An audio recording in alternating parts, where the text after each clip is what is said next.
He was an absolute star of his time. The most successful, widely known scientist, trusted and loved by everyone from politicians to farmers. The only problem? It was in Soviet Russia. And as we all know, in America, scientists make science, but in Soviet Russia, science make the scientist. And so, as the joke goes, instead of making the world a better place, his research succeeded in taking lives of millions and turning the lives of the survivors into hell.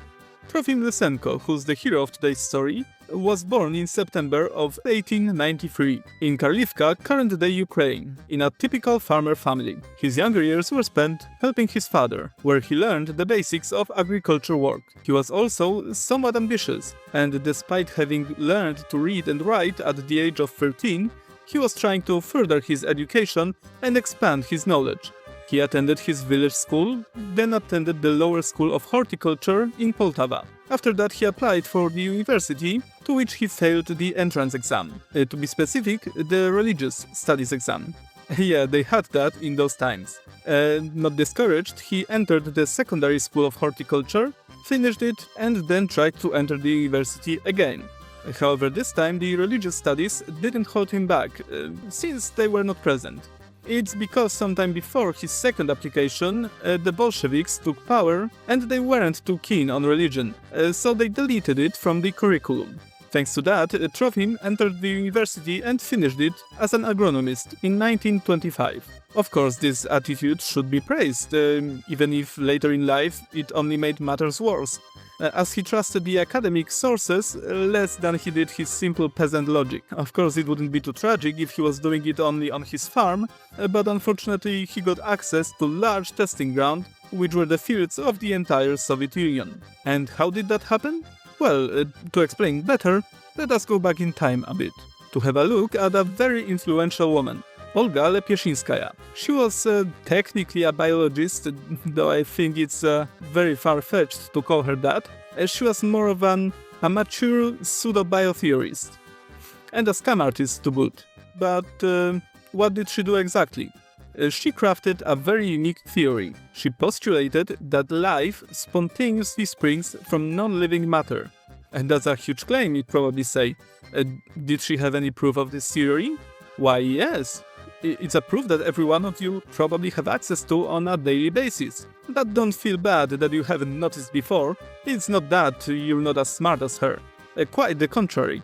You see, her proof was eggs. Eggs which she saw as being a non-living matter, from which chicks hatch. And chicks look nothing like egg yolk, do they? Similarly, she said that mice are born from dirt. And even today there are people who believe that, mostly older and in very isolated villages deep in Siberia.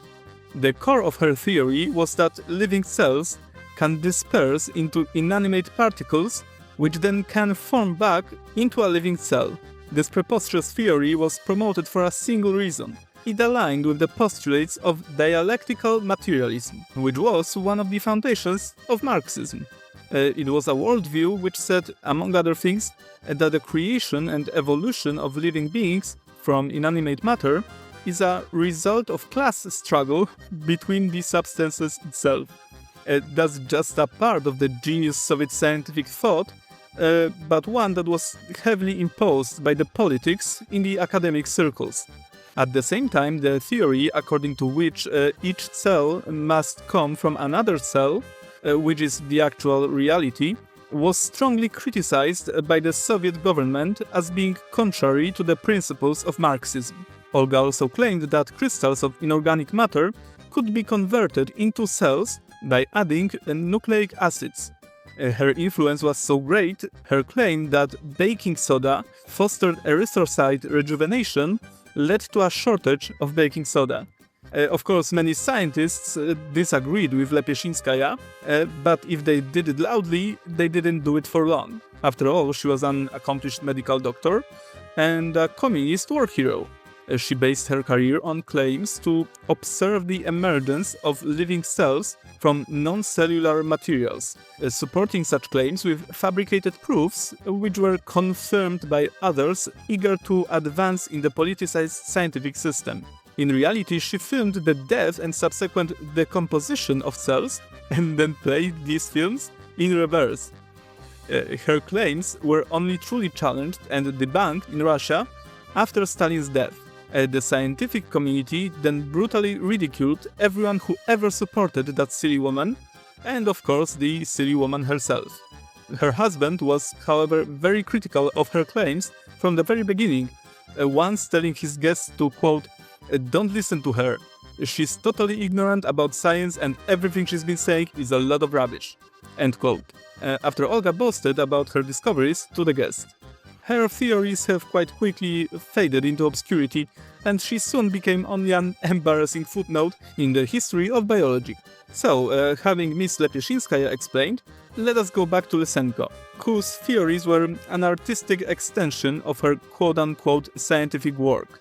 More precisely, he concluded that the genetics as a whole is bullshit, from inheritance to evolution, and all that matters is the environment. He theorized that if a living organism is put in a different environment and forced to live in a different way, it would transform completely over time or generations. So basically you could make a frog into a lizard, or an apple tree into a pine tree. He even literally said that, quote, "Just start feeding the warbler with caterpillars and it will turn into a cuckoo," end quote. According to him, it all has to do with variables like temperature, light, oxygen levels, and so on. A complete lunacy, right? How about I tell you that later it became a mandatory instruction in biology in all of the Soviet Union, and genetics and evolution were scrapped, not only from schools, but even from the universities.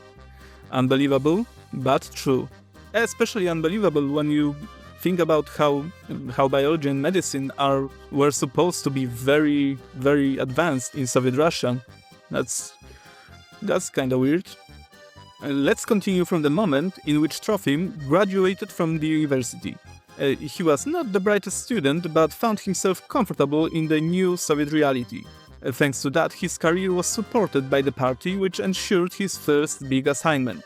He was sent to Azerbaijan, which was part of the Soviet Union at the time, where as a part of a team of scientists, he researched sowing beans in winter to increase crop output. The experiment ended in success probably because Lysenko wasn't the team leader, but it cost him to begin working on his theories of environmental influence on crops. He worked on his theory relentlessly, but there was something wrong. Basically, the experiments weren't cooperating for some reason, and didn't confirm Lysenko's theories as he hoped they would. So, did he shrug and busied himself with something else? Of course not. So did he perform these experiments over and over again? Also no. He simply eliminated the need for proof from his scientific work. This, unsurprisingly, worked, and now nothing was annoyingly denying the results of his thoughts. And soon, nobody was permitted to do that either. As luck, or rather something completely opposite would have it, Lysenko met a very prominent Soviet propagandist when he returned to Moscow. Said propagandist was under such a positive impression of his theories and their ideological compatibility that he saw it as a chance to promote this new Soviet science for the glory of Mother Russia. The media happily picked up the topic, and soon the press was writing article after article about him. Hailed as the barefoot professor by the journalists, he began his career as a science celebrity, like Bill Nye, but stupid. And what about the actual scientists? Well, they were usually smart people, so they kept their mouths shut. Most of them knew more about tempering the seeds and other techniques promoted by the barefoot professor than he himself did. But if they valued their lives and careers, they weren't voicing their skepticism about Lysenko's theories. Praising the Soviet sciences, a new red star became a trend that was quickly picked up by all the media. And the lack of experiments? The journalists made some up and wrote about them anyway, because who would verify that? Nobody did, and those who could were scared to speak up. Of course, the reason for his explosive career was his jawline. I mean, look at that thing. It's more square than SpongeBob's pants. Squared. The dude was probably mewing his every waking hour, or chewing on tree bark when his crops failed, which should generate similar results, I think. Anyway, that was a joke, obviously, but do you know what's not a joke? The words of Tovaryshi Josif Vissarionovich Djugashvili, or Stalin for short.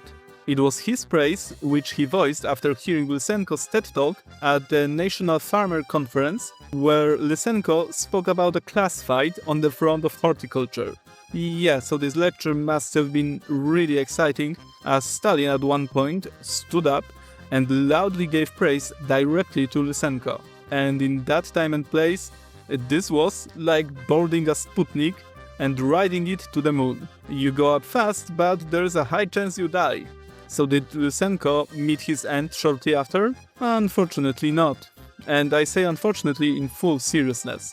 As I mentioned before, because his theories were forcefully pushed by the party, they in the end entered mainstream Soviet science. This movement, called Creative Soviet Darwinism or Lysenkoism, became the only view in the field of bioinheritance accepted by the Soviet authorities.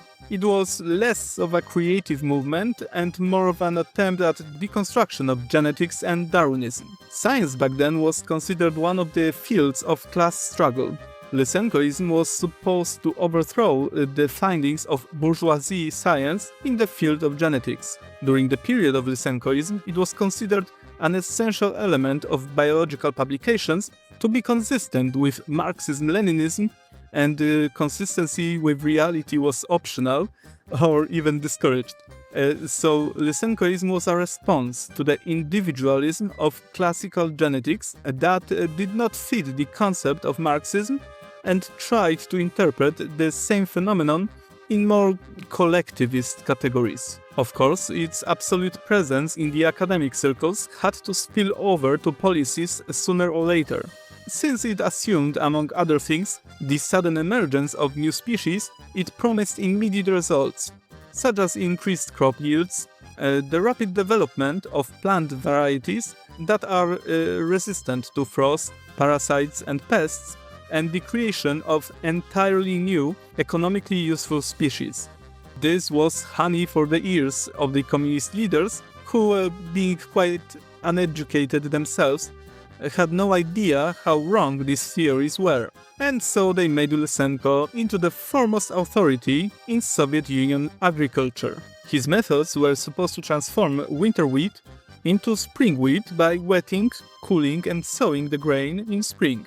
Wheat, treated in this way, was supposed to grow extraordinarily vigorously. Lysenko's discovery, quote-unquote, which had proven itself in just one season and on a mere half-acre patch, was treated by the state propaganda machine as a miraculous cure for winter crop destruction. The Commissar of Agriculture, Yakov, gave permission for sowing using Lysenko's method to cover millions of hectares of fields. The Soviet authorities demanded impossible effectiveness, and in order to make the effects of the vernalization experiments independent of the weather, an entire system of greenhouses was built. But it was impossible to maintain a constant temperature and humidity in them, so the seeds germinated too quickly and rotted. It was, of course, the farmers that were blamed for the unsuccessful results, and when they protested, they became enemies of the state. Therefore, out of fear, enthusiastic reports were sent to Moscow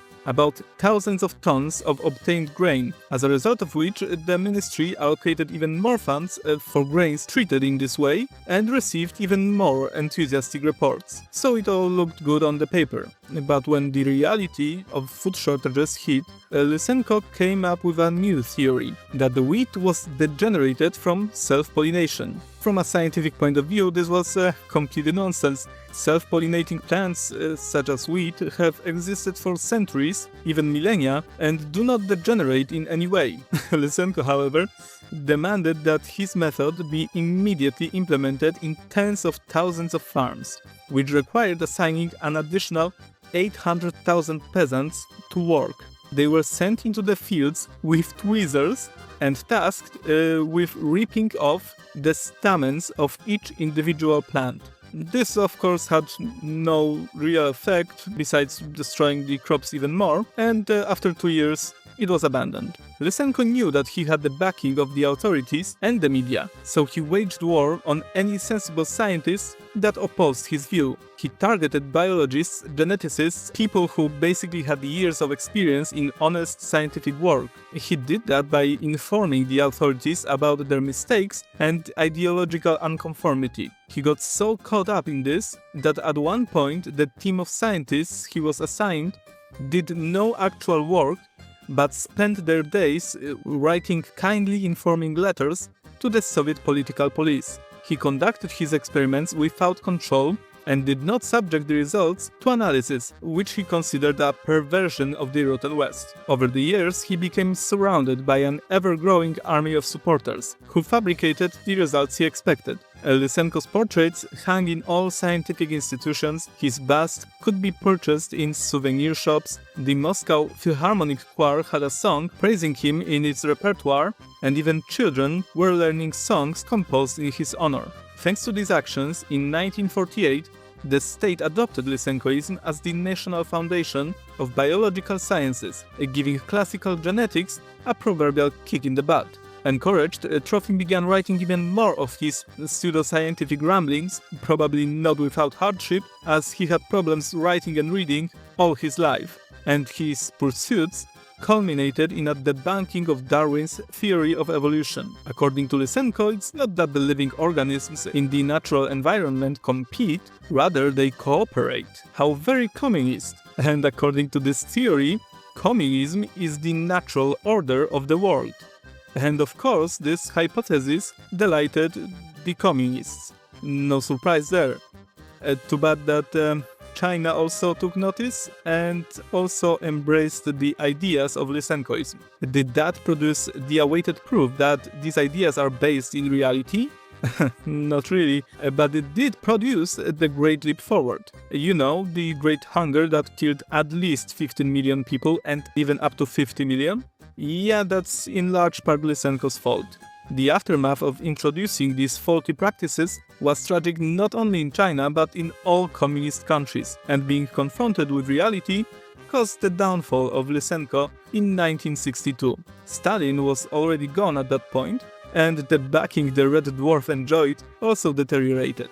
So a small group of scientists finally decided to denounce him and all of his stupid philosophies. They were finally successful just 3 years later, and the Soviet republics began to introduce farming techniques based in actual science, which brought back the crops to their optimal level.